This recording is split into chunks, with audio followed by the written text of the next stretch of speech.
Antes que junho termine, preciso conversar com vocês a respeito das leituras do mês de maio, até porque é importante trocar aquelas ideias com vocês a respeito dessas publicações. Sejam muito bem-vindos ao Eu Leio Gibi, o meu nome é João e o vídeo de hoje é para a gente poder conversar um pouquinho sobre as leituras de maio de 2023.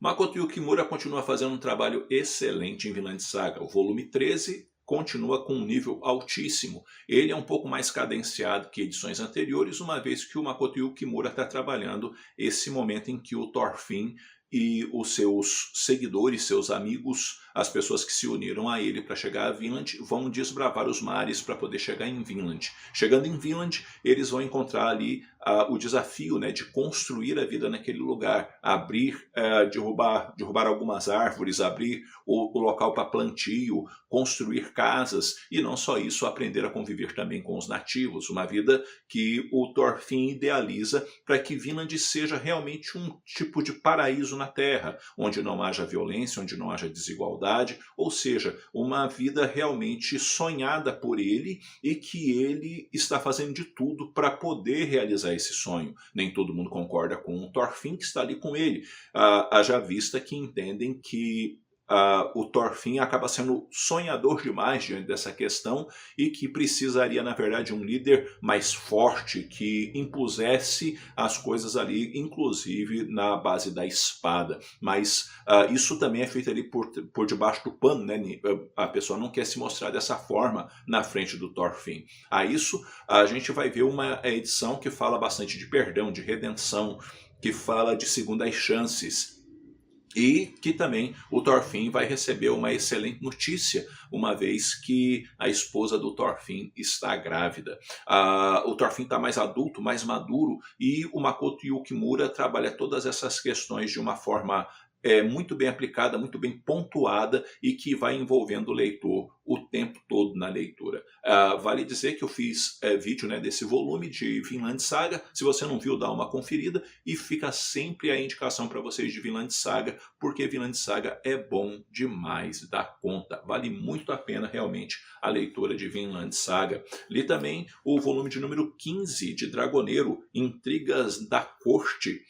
Aliás, na corte, onde nós vamos ver o Ian indo na direção da capital imperial, justamente para prestar relatório da sua missão, uma vez que ele foi em edições anteriores, né, resgatar um mago, não foi bem sucedido nessa tarefa e acabou descobrindo que a Hecuba estava viva. E a Hecuba, ela morreu lá naquela edição de apresentação do Dragoneiro e que também conta, né, a origem do Dragoneiro, e diante daquela circunstância que ela foi dada como morta, foi descoberto que ela não morreu diante dos Algentes. E diante dessa circunstância toda, com toda a raiva que ela está agora do Ian e do Império, ele precisa contar isso para o Alben, até porque ela era a mãe guardiã do Alben, né? E diante disso tudo, o Alben também fica um tanto que preocupado, mas a corte sofre um ataque. Diante do ataque na corte, o Ian consegue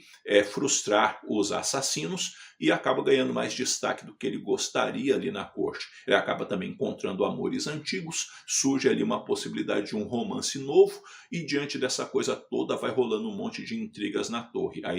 Nessa edição não conclui a história, tá? Ela vai concluir na edição de número 16, que eu ainda não li, mas quando ler vou dar também o devido feedback para vocês. Dragoneiro é sempre muito bom e sempre tem uma arte muito caprichada. Tá? Quem desenha essa edição é o Giancarlo Olivares e o texto é sempre do Luca Enoch, que faz um trabalho primoroso junto a Dragoneiro. Li também a edição de número 5 de Júlia, né, a nova série, né, e aqui temos uma história onde a Júlia vai procurar resolver uma situação de um caso que fora arquivado muitos anos atrás, porque uma senhora vai procurá-la e ela quer alguns esclarecimentos desse caso, justamente porque o pai dessa senhora acabou morrendo diante de um acidente que talvez não tenha sido realmente um acidente, ou seja, pode ter sido forjado aquele acidente para que ele viesse perder a vida. E então a Júlia vai começar a futucar nesse caso antigo para descobrir o que realmente aconteceu diante ali de uma situação de um político que tinha ou não tinha uma amante, o que estava acontecendo por trás desse negócio todo, e mortes vão acabar surgindo e provas vão ser levantadas e, para variar, não é? Para variar, o roteiro ele sempre está bem amarradinho e vão surgindo uma pessoa ou outra na história que você fala assim, essa pessoa não vai ter muita importância na história não. Lê do engano, acaba tendo aquela circunstância, por mínima que seja, tendo importância dentro da narrativa. E a Júlia continua lá com seus problemas com seus sonhos, né, e também as questões que envolvem sua vida pessoal, o namoro dela ali para a Itália e por ali adiante. Enfim, mais uma edição muito bacana, mais uma edição muito bem trabalhada, muito bem desenhada, que essa edição traz o desenho do Francesco Bonanno com colaboração do Vittorio Tolo, tá? E Júlia é o tal do gibi que, assim, dificilmente você vai achar uma história que possa ser considerada ruim. E eu acho ainda que o ruim da Júlia costuma ser melhor que muita história que tem por aí. Indo para Marvel, Hulk e Demolidor número 3.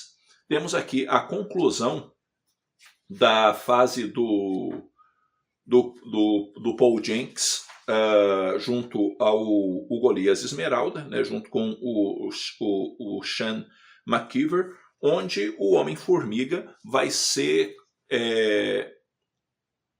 entrar dentro do organismo do Hulk para poder dar um jeito, né, na doença que o Banner está. E diante dessa situação eles acharam uma forma de poder curar o Banner. E diante dessa forma de curar o Banner, pegaram células, né, do cadáver do pai do Banner, fizeram um antídoto, digamos assim, que precisa ser inserido ali pelo Homem-Formiga. E diante dessa circunstância acabam curando o Banner. E fica também no final da edição algo interessante, onde eles vão dizer, isso aqui é uma obra de ficção, onde foi possível curar, né, uma pessoa de esclerose múltipla amiotrófica, mas ela não tem cura e precisa dos devidos cuidados, isso e aquilo, e ficou bastante interessante ali a conclusão da fase. E também no Demolidor nós temos aquele mês mudo da Marvel, dentro da história do Demolidor, onde o Matt Murdock vai descobrir que, por meio de um bilhete, né, que a cabeça dele está a prêmio e vai ter ali um atirador de elite que está querendo tirar a vida dele.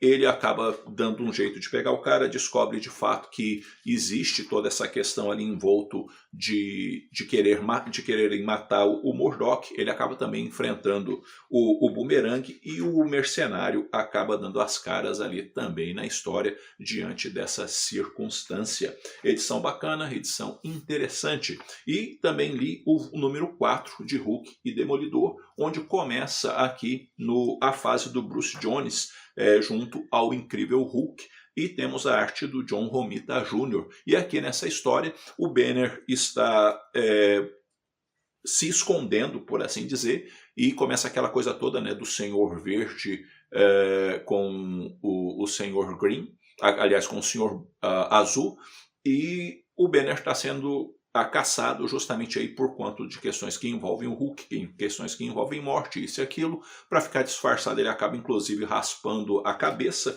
e ele está num lugar ali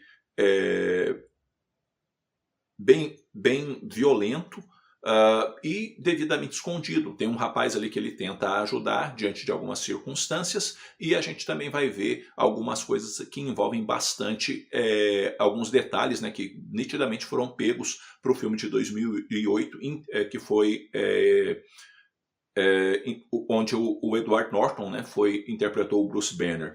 E diante dessa circunstância toda, é um começo bacana. A gente vai ter o Hulk, mas não vai ter o Hulk, porque era um jeito que o Bruce Jones também fazia bastante, né? Ou seja, o Hulk aparece, mas olha lá que o Hulk não vai ficar aparecendo muito, porque ele quer trabalhar bastante o Bruce Banner. E na história do Rei, aliás, do Demolidor, nós temos um foco bastante grande no Rei, uma vez que a Vanessa, a esposa do Rei, vai até onde ele está.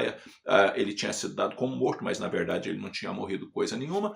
E a gente vai ver ali esse vai e vem, né, de flashbacks propostos pelo Brian Michael Bendis diante do que está rolando. E também o Demolidor caçando as pessoas, querendo saber quem, afinal de contas, mandou matar o Matthew Murdock. Enfim, o Hulk Demolidor era um gibizinho na época que valia bastante a pena a leitura. Li também a Saga dos X-Men, volume 4, onde nós temos a minissérie Wolverine Kitty Pryde, ou Kitty Pryde e Wolverine, né? Quando eu comprei em formatinho na época era Wolverine Kitty Pryde, mas o título, né, americano era Kitty Pryde e Wolverine, e é bem Kitty Pryde e Wolverine mesmo, porque o grande foco do Chris Claremont está na Kitty Pryde, né? E aqui o Ogum acaba fazendo um tipo de lavagem cerebral psíquica na Kitty, ocupando assim o corpo dela, ou meio que tomando o corpo dela para que ela seja uma ninja.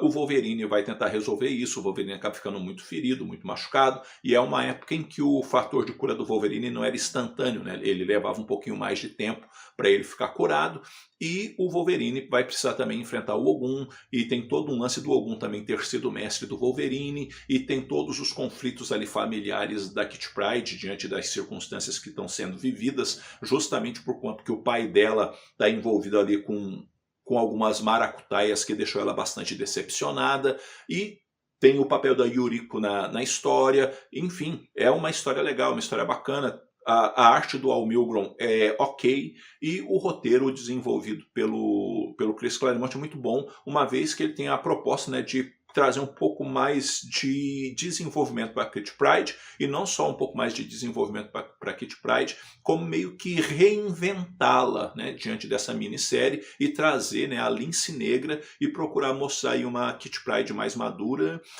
e talvez até mais interessante para o leitor. Vale a pena sempre acompanhar a saga dos X-Men, uma vez que está aí abordando, né, uma época bacana dos Filhos do Átomo. E também li o volume 1 de Justiceiro do Jason Aaron, onde nós temos aqui o Justiceiro liderando o Tentáculo, entrando aí na Guerra do Tentáculo e acabando também virando receptáculo da Besta. A esposa do Justiceiro está de volta, e ela é a grande razão, o grande motivo, né, para que ele acabe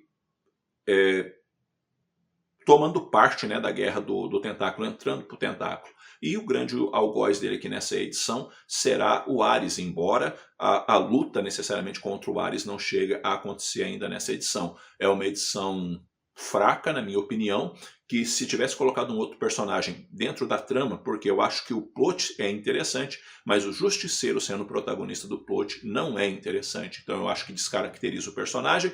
Eu acho que só é feito com um objetivo realmente de queimar o personagem. Então, dentro do vídeo que eu fiz também dessa edição, eu expus ali meus pontos de vista a respeito dessa questão, e achei uma leitura bem fraca por causa disso. A arte do Rezo Sais é muito boa, mas a proposta, né, do Justiceiro ser o líder do Tentáculo é uma coisa que não combina, que não dá certo, que, na minha opinião, não funciona, tá? Mas enfim, é a minha humilde opinião a respeito disso, né? A saga do Superman, esse é o volume 14, onde conclui a fase do John Byrne, e aqui nós temos a minissérie Mundo de Metrópolis, onde cada um dos tomos é dedicado a um personagem específico, ou seja, um tomo para o Perry White, um tomo para Lois Lane, um para o Jimmy Olsen e um para o Clark Kent.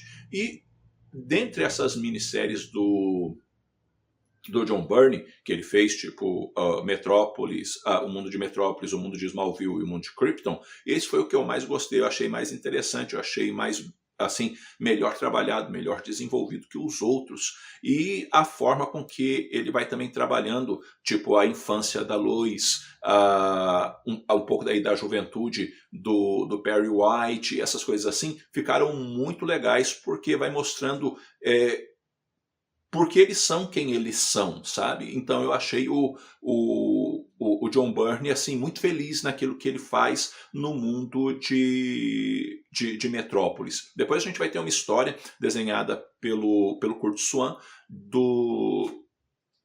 onde a Terra é roubada e vai ser levado para uma espécie de planeta máquina, vamos dizer assim, uma espécie de usina, uma indústria que devora a energia do planeta, justamente para se manter viva. E esses ladrões aí de mundo vivem disso daí. E tem uma nave gigantesca que eles conduzem para poder roubar um planeta inteiro. As pessoas dentro do planeta não sabem o que está acontecendo, justamente porque é feito tudo de uma forma muito capaz, blá blá blá blá blá. E o Superman acaba entrando ali numa batalha dentro de um jogo, uma aposta, para poder libertar a Terra e levar de volta ela, né, para o sistema solar.